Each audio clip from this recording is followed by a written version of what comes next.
and for and as other tribe no tie mokona mokobodua na monka nkyere on pepepe se onipa bi biara ono nso woyetani na ono anhwe ntafo se ne ebinom ya mwafa na opie na no bia asantefo omote omo baabi omo nkonkochi isiremfo meye omo nkoa omo nka nkyere isiremfo mpanyefo se ma mon develop isirem omo nhyeda ne mu ni asem bia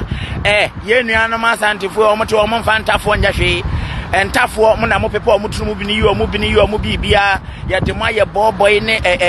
wutim se ya dane mo mwa nkasa ewo kumase betanyo no ne kokofa obaye wa na ope na oso aho na mo de mo ho fra na ntwie na mo se mo besu na ntwie su abagari sunantie ketwa de ne so beti wo so sunantie ka hye de ne so beti na mo fra na mo ba beduru asantima mu mwa pasiafo mo ya kasa mo se de ya kasa mo se sen ya kasa mo se sen Moti hana Kelvin Taylor kwasi ampanyini no wasi woye journalism. Is that how we do journalism? Washa asie di asantefo edi tribe atem o kana meka kire mu se munsue nyansa na ne meka asem bi di akire mu anopai John Dramani Mahama meka asem odi akire mu anopai John Mahama sika oba abedie no ene mete ne to meyi ne to deku meyi ne to deku na mepese meka asem kire mu anopai nti mo be gina no matie me asiafo mamwa mponche abua mo ntafo no kura mo ntafo mwa na muwom no mo tese edi asantefo atema na mo ye ne mo ani age mo tese edi asantefo atema na mo ye ne mo ani age enka stani bia ni wo tese edi asantini atema ese o mo ani because asantefo na ama mo ntafo ba bi tin na atemo problem na e wo srem no so ama ne munya ne mu ditibi edi bi mane ekọ esrem mwa toliwa mwa munsuye nyansa David kan asem no so ye nyansani a enka what do you have to do menya kan asem na wakọ akọhwehwem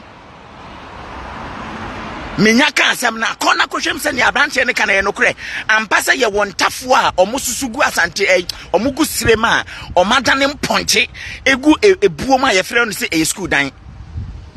okwa no akwa say David kan na no kre ma me ga asem kire mo say ne David me take decision tie say ne be ya obehu nyansani no say ne David take decision now you na adwen say obe support party bia me ma obia kwan say obetumi criticize me party munti asem no I'm not going to do that but me dey hear mfanto so hini David take decision ne no you na adwen say obeka Ghana asem na mmom ode ne ho koma party bi ansa na otimi aka Ghana asem a me ma wo ho kwan se wo so utumi criticize the party na ma join no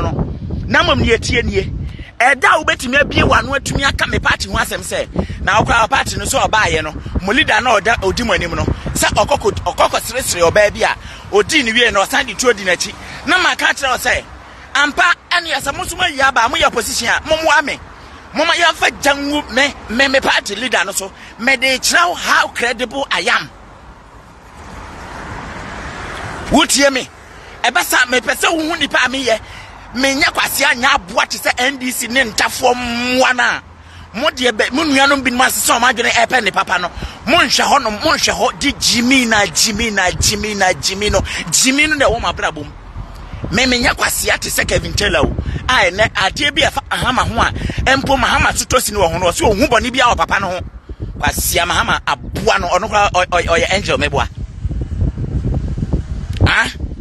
mahama aboa no ono oye angel mamo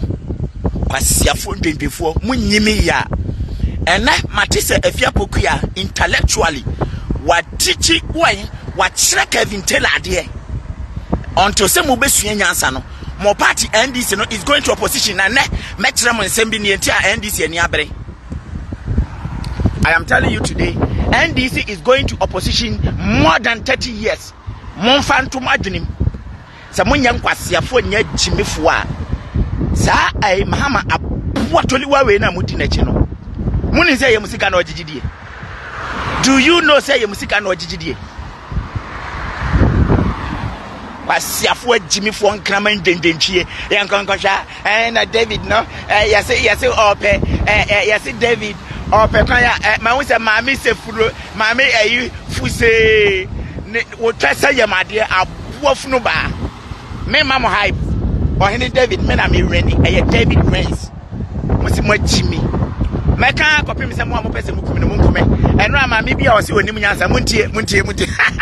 maka chem se NDC fo bo magimi entafo ne wo mu so de mo abini nko a o menya nipa NDC ne osan ye tani o wan onye nipa NDC ne o ye tani wo ya boa agiba ku bi owom na so no anka se hunu se ne party ne nya de papa na mo motumi ba be ka freedom fighters so mo me ntia o montia wom agi mesi NDC ni onim nyansa ne obi a oye tani na asen beka freedom fighters ho na ono ase se ne party no entimi amwa siremfo amaya di siremfo aye mwa ye nkramaya ye agimifo ama omo na twitwitwi asantifo nkukom di yi asantifo pini etwitwitwi sa eye ye wochema ma asantifo no na wa hunu se da bi ye nkammom ne afa pressure ngu siremfo mpanyifo so no mo ye bibi ono ye nyansa ni na mom tani a oye NDC ni na ubie wa no kan party was o say hi kai man kan say anka o de say jama hamashem adenta o kan jama hamashem sa nipa no oya aboa bi ni momfa ne nyasem ena me se men block obi amunyina na men kan no krenche maami bi o say oye NDC ni no nim nyansa ohini David ya ni oye ni nyina because of yes ope asylum ope say odi claim asylum by from how many years me by 2017 me nkyere me se mo nkyere mo I want to tell you say monka monyere mo ho anka mo si David ope say odi asylum nipa na kope asylum monyere mo ho nka na jama aban no mra ampa me pese mo kwa mo nko kan kyere jama aban ni say akwa ne nsema a oye nyina no ope asylum ope say o claim asylum na oye say na enye no kure na jama aban nhwe ne book mu say da ben na David babedi aduro wo mo ho kan kyere wo say me ba no me pese me claim asylum o mo hwehwe mo book mu na mo mfa me information say mo information nyina mo mfa me information ma jama aban ni say David wo babedi aduro no wo boa ne oye nyina na enye no kure na mo hwehwe say me din wo mo asylum book ma kwa siafo ma Mojimi na muntie maame baako ono na mede ne toaso maame kwase ampanyiri gegentwie bia ne yam se ne twese yamade oba fun fusire bi oba peche bi oba abuafunu gegentwie bia ne nse so ne samsen wa munyina epe oba ya ya tata hine David no ope so claim asylum unim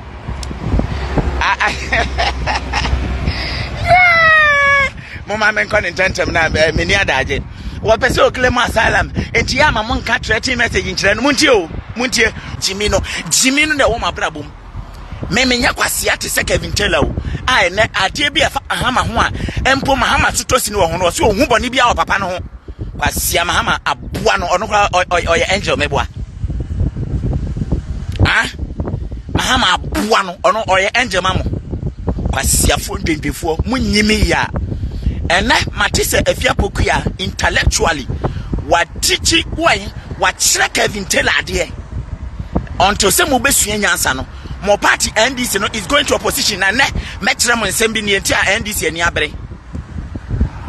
I am telling you today, NDC is going to opposition more than 30 years. Mon fantom adwenim